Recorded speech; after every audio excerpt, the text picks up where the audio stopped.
So my journey to setting up a business actually was one of those journeys, I guess it kind of fell upon me to do so. And the reason I say that is because I moved to Dubai in 2008. Now I arrived in September 2008. I call us the last cohort of the crazy times, okay? So we arrived and people were becoming millionaires in 6 months. Everyone was flipping property. It was the land of forever moving cranes. They were building developments, palms, 2-3 palms. That fell apart as well. As a result, I was kind of left stranded, if you could call it that, without a job. In a very nice, the climate was lovely, in a very nice sunny place. And the rest of the world, it looked a bit horrible, to be honest with you, with what was going on with the financial crisis. So I thought about the business that I'd left behind in the UK, and I thought about my background in communications and marketing. I thought about the business I'd left behind and worked for in the UK, which was a media, digital communications, marketing, and recruitment business that I'd built that division up, and I got that going. And I thought, well, actually, while I'm here, why don't I explore where there's opportunity in Dubai? I mean, I lost my job. What else did I have to lose, right? What happened in the meantime was Abu Dhabi, big brother to Dubai, stepped in, bailed out Dubai. Its debts were gone. And all of a sudden, you realize that with most of the population having left Dubai because of the crisis that hit, and there was real need to get people back because Abu Dhabi had bailed it out. So I was sat there on my balcony of my studio apartment, scratching my chin, thinking, what can I do next? And I thought, well, actually, what have I got to lose? This could be, this move that I've made to Dubai, which so far has been a bit of a disaster, let's be frank, this could be the best thing that's happened to me. There wasn't any competition there. There didn't seem like there was many recruitment companies left. The only ones left were the big PLC companies. So I had first mover advantage. Unbeknownst to me, when I moved out, I was going to be in a situation where I had first mover advantage. So I decided to take the plunge. Now, that was not an easy move back then. Back then, you had to go into business with an Emirati. Back then, it was very expensive to set up a business. It was highly regulated.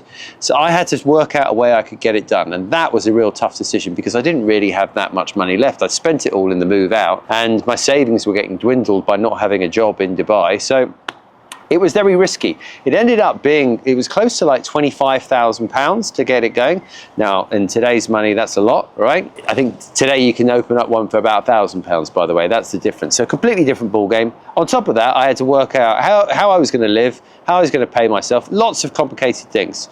Also, I didn't have any candidates. That was something I slightly underestimated. You know, in order to run a recruitment business, yes, you need clients. So everyone I went to see went, oh yeah, we're growing, we need people. Fundamental problem I had was the people that they needed, they weren't in Dubai.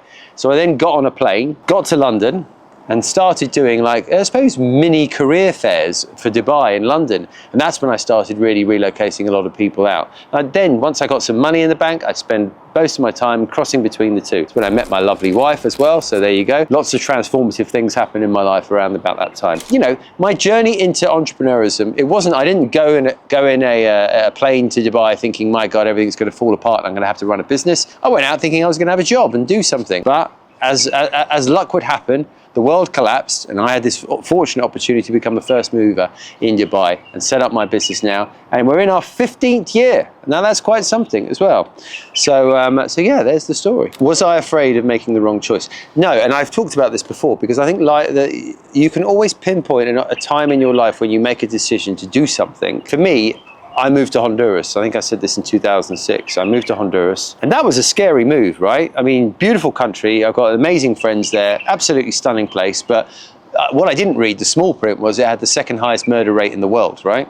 So if you actually get on a plane and go and live in somewhere like Honduras for a year, and you come out of it unscathed, I mean, I had a gun put to my head, but I was unscathed, right? Then making a move to Dubai, I mean, what is that, right? That is absolutely nothing. I mean, when I was reading up about Dubai, it said it had no crime. I mean, I'd come from the second highest murder rate in the world. What the heck did I have to worry about, right? So when I moved to Dubai, actually when I got offered the job in Dubai, I could see around me in London, things weren't too rosy. There was conversations going on in the business I was in, who the mothership was connected to the banking industry. I knew London wasn't the place to be then. I knew Dubai would be good, and to be honest with you, with no crime, I thought I could thrive. That's not to say because of the crime I was interested in it, but it's, you know, I just knew that because I was brave enough to make that other decision, that this would be a breeze in comparison, and I was proved to be right. Looking back about the decision I made to move to Dubai, well, I think it's hands down the best decision I ever made, right? I've managed to build a lovely life, raise a family here,